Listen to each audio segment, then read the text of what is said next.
Hello, this is Holly Beatty, the Joyful Warrior, a spirit-initiated shaman who's here to help you open your heart, learn how to live with spirit, and bring love to life. I've been a shaman for almost 20 years, and working in this capacity have helped thousands upon thousands of people to open their hearts and to call their spirits through their hearts into the world to be able to live as themselves as a free spirit here. I've helped thousands and thousands of people return their souls to their bodies to be able to live an ensouled life that is based in feeling and trusting and rejoicing really in the becoming more of who we are, who we're meant to be. So thank you for joining me on this journey, working with the Shaman in You program. This is the 13th day in the sneak peek for the Shaman in You 9-level mastery program. This program came to me through a channeling, really by asking the chief that guides me how I could unpack my own gifts and help others find their own wider perception, greater capacity to perceive all of reality, which is really found through vibration. And I'm so pleased that the dominant consciousness of our culture is now being able to perceive this, that life is based in vibration and not solid objects in space, but rather everything is existing and pulsing rhythmically, and that we are all, relatively speaking, enlivened and moving at different rates, different frequencies that create the density that's relative to one another, or the etherealness, the wisp of something that you can't quite see, but is also real and present in its being, like the spirits that also caress and encourage us on our journey. So tonight, we're going to be discussing the step 2 of the death arrow process. In step 2, we want to really look at what we've earned the right to release for this year's manifestation cycle by looking at what we may have repeated in our journey that seems like a pattern of behavior or things we are forced to see and confront about our misshapen way of interacting with our world based in fear, or even success strategies that we created through needing to cope with dysfunctional circumstances when we were younger. So essentially, we want to look at what are the patterns that we saw in ourselves for this past year where we have gone around in circles again without leveling up what it is that we are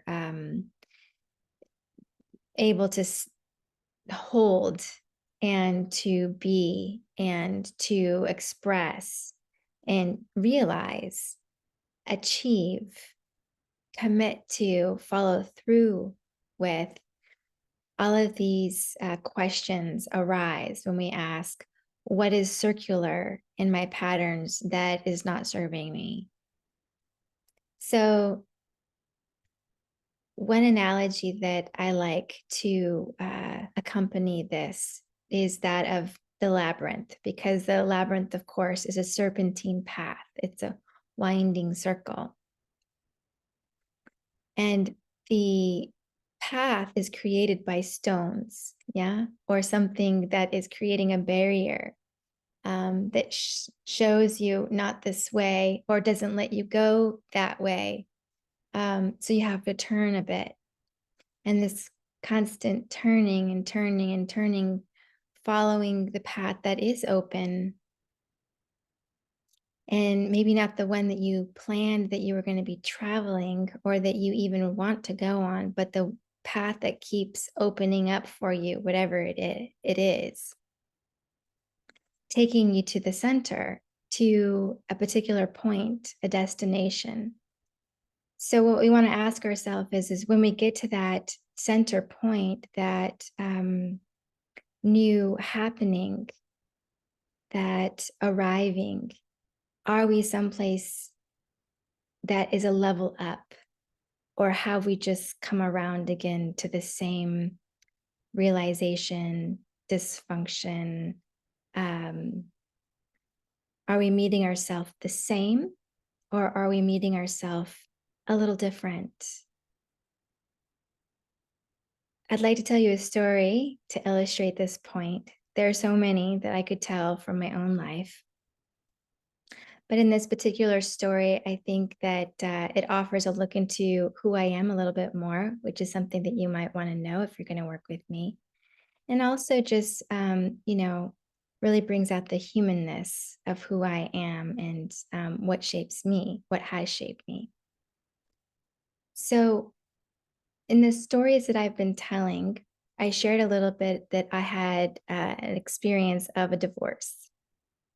When I was 23, I was married, and for 10 years, I was married to the same man. And 90% of the time, he was just the most charming man you could ever meet. But there was a part of him that didn't know how to process large feelings, angry feelings, frustration, or I think the term in psychology today is called splitting, where sometimes he would just go offline and become a different person. And in that moment of that split second, sometimes I would find myself being hurt physically, or usually verbally. And in the relationship overall, there was a really high level of manipulation and controlling behavior. When I was married, I was so young and I really didn't fully love myself, honestly. And for the longest time, I felt like something was wrong with me, that I somehow deserved to be made to feel like I wasn't good enough, or pretty enough, or that somehow I was causing his anger, and that I deserved to be harmed, hurt, made to feel belittled. So this is not an uncommon story in relationships. Sometimes we are married young or become into a relationship in a time when we're still learning who we are. And in so many ways, we learn on each other's time, certainly.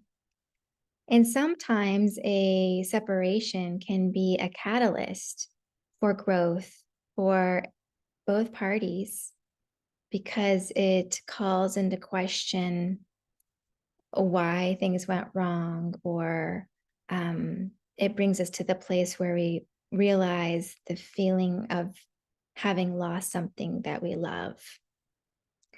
So the divorce was something that I stepped into with a level of determination and courage to move beyond the experience I was having. And I also had a 3-year-old and a 5-year-old when I made the decision to take that step. In fact, I had been waiting for my youngest child to be old enough to do so for quite some time, planning, if you will, how to leave safely in an empowered way. When I was planning to leave and waiting for that day, I was a bit frozen and holding myself in a very rigid way internally with a lot of tension. I felt even numb a bit because I had to come from a place that wasn't so soft and vulnerable in order to take that courageous step that I needed to. So I knew that that was the choice I had before me. And I was just getting through each day until I could free myself and bring myself to a safer place.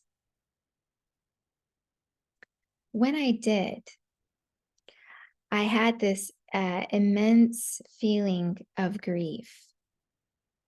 It was the grief that caused me to sit in front of the window every day where I watch the sun go down. And I talk more about that in my chief story of how I became a shaman, what magic occurred for me. It was just about 6 months after the divorce happened. In any event, I had this immense feeling of grief and also guilt because even though I knew that I wanted to teach my son to never grow up to be somebody who would ever abuse anyone.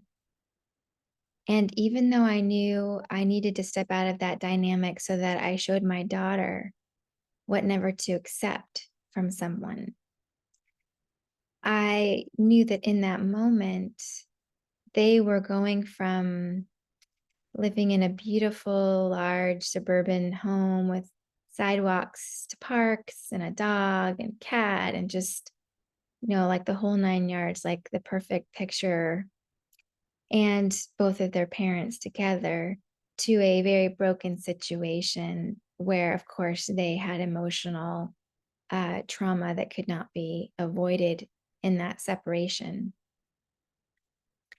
And I felt so guilty for taking that step that I tucked a thought away that I didn't even realize that I had. But I felt like I was not deserving of love, not deserving of a home or anything. And the mantra went like that: I don't deserve to be loved. I don't deserve to have a home. I don't deserve anything. And it's interesting because while on one hand, I was moving in a higher vibration and breathing easier and like relaxing and thawing out, defrosting is what I was going to say. On another level, inside of me, there was a punishing happening. Yeah, a punishing happening. And so I guess you could say I was doing a little bit of my own splitting, where I was deep in prayer and surrender, which created a certain alchemy inside of me that opened me up to a greater relationship with spirit, with source, with love. And at the same time, I sort of ground in a resentment towards my own action because, like when my daughter would need to go into the car to go see her father, she would cry. And when she would be home at his house, she would cry and she would miss me. And, or my son would have the same experience. And there was all these kinds of different things happening. So there was this feeling of rejoicing and having confidence that I had made this right decision. And also this feeling of tremendous guilt and self-loathing. It's like I could finally live, but I couldn't quite live with myself. And so there was unconscious agreements that I was making about what I was deserving of, even while I was becoming more whole, more who I was. Learning is not linear. I think of learning as sort of like tinker toys, where you're building something with the little sticks and the little wheels and the little flags when you're a kid.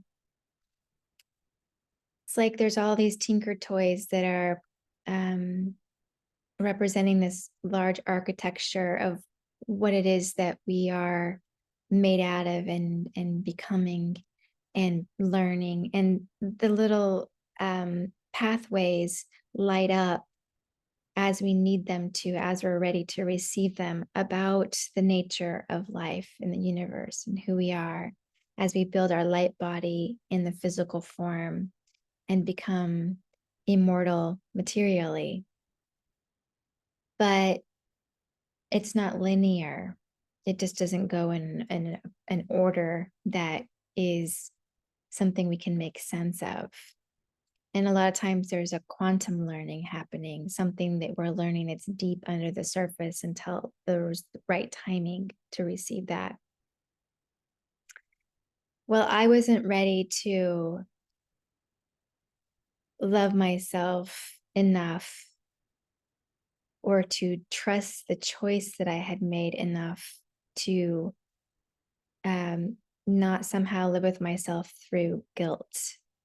I guess the guilt at that time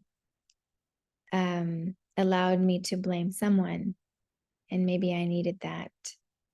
Maybe I just wasn't ready to feel completely free, because a lot of my family and everybody I knew around me also kind of thought that I was making a mistake. And it was really a hard choice to make. So there was doubting. Doubting always lets something in that is not in our highest good. It doesn't feed our well-being. So those mantras that had guilt attached to them, and that one specifically, I don't deserve love, I don't deserve a home, I don't deserve anything. And I was feeling that, as I was leaving the home that I shared with my husband and my children, right? And moving out, being the outsider, being alone. Although I moved into a beautiful home, and of course I made beautiful rooms for my children and worked hard to make that happen for them. But even still, there was a feeling of having lost everything. So this is just what my journey was like. And it wasn't until so many years later, maybe 15, that I was moving into a new home that had spirit called me here in Fairfax, where I live now. It was a special place, a studio, a place you could live in and also hold events in. And I was just organizing the kitchen, cleaning it, scrubbing it down, and making everything ready. And I was looking out the window that had this really beautiful view of a park behind the studio where the kitchen was. It was really beautiful and enchanting, kind of like camping inside. And I said to my daughter, I hope we don't have to leave so quickly, because we had typically moved maybe like every 2 to 3 years in our journey up to that point. And she said, well, Mom, why would you think we have to move? We're just getting here. We should be excited. We're going to stay. It's going to be great. And I said out of the blue, because I don't deserve love. I don't deserve a home. I don't deserve anything. It was a question that she had for me that somehow evoked this thought that I had been carrying. And as soon as I said it out loud, I was like, oh my gosh, I didn't realize that I had believed that. But I had this prism of a thought that created a prison of my experience. And I realized in that moment that a part of the reason why we had moved so often, even though each place was neat and magical and interesting and a, you know, enchanting part of the journey, that it just kept happening in part because as soon as I would feel settled and like I was at home, I would leave again because I didn't belong. I didn't, I didn't, I didn't get to, I didn't get to have that. I had to always let that go. But in this moment that I said it, I heard it and she looked at me and she was like, "What?" And I was like, "Oh my gosh, this has been directing something in my life." And in that moment of awareness where it came to the surface, it was gone, right? The spell was broken. And that's how consciousness works. As soon as we have a realization and we can feel the thoughts that are keeping us in a prison of our own making, of our own agreement, the emotional charge was gone. And instead, I saw myself being there for a long time, at least for me, which was 5 years. That was longer than I'd been anywhere else before. So that was really great. And in that moment, I had the vision and the feeling underneath my feet of like gravity, and that this was going to be home and this was going to be a place that was home not just to me, but to many. And of course, that was the beginning of medicine. And it was beautiful and it was home to many. And, I would have stayed, but the building is being sold and the property is being bulldozed and made into many apartments, which is a little sad. But for me, actually, what I got as a vision at the end of living there and holding that space is that I was meant to expand now and sort of spread my wings. And that's also in my nature to want to fly and to experience new things, which is part of why my next journey, after living here in this beautiful little A-frame in the woods for a couple of years, is to move to Bali and to begin writing books. And that's a whole other sharing for another time. Anyway, I like being me. I like just talking from a place of my experiences and not trying to be perfect or the most jazzy person on Instagram or anything like that. I just want to help you open your heart.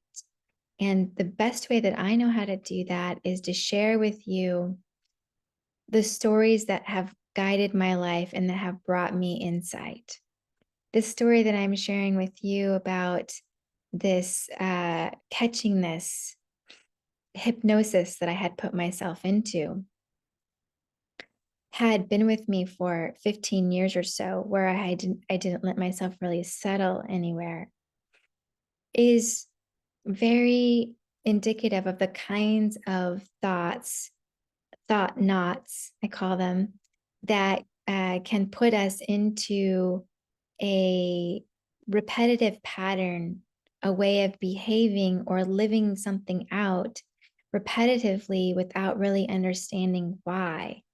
So sometimes we don't understand why, like the aha hasn't happened yet, but we can still look at a pattern that we would like to have be different. I think I could have said even before that inner thought not came to the surface with my daughter's innocent question for me, I could still have looked at my life and asked myself that question and maybe felt a little confused or like I'd like something to be a little different. Like, because I had lived in other homes that I really loved and maybe wanted to stay longer, but it just wasn't the flow that was driving me.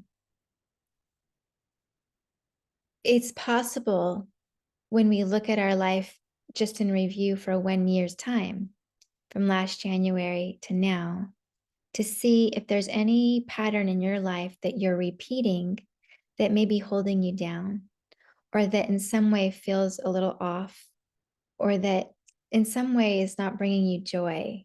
That's probably the best thing to try to notice. Like, what is it that I feel could be a pattern, that it's something that's repetitive, that I'm not really feeling joy here, and I'd like to allow something more to emerge. So this is day number 2 of the Death Arrow process and day 13 of the Shaman and You sneak peek. Hope you enjoyed the story. And the homework with this really just is to let yourself sleep on it, to consider it. We're not yet beginning a journaling process. We're doing 3 days of questions, sleeping, deepening the question, sleeping, and allowing the soul aspect of ourselves to also participate in the getting ready for the creation of the death arrow. So I hope you enjoyed this, and I look forward to speaking to you again tomorrow. And I really hope that this whole process of the sneak peek, if you've been following along, that you're finding it insightful and inspiring. I know that helping people to open their heart and to realize their own shamanic gifts is something that brings me joy and is just the thing that has me jump out of bed and find more ways to have greater vitality and live my own courageous warrior life. We need a million shamans, millions and millions of shamans. We need humanity to learn how to evolve into the next version of what we're meant to be. 9-centered, heart perceiving, peaceful, powerful creators. Until next time, thank you for joining me.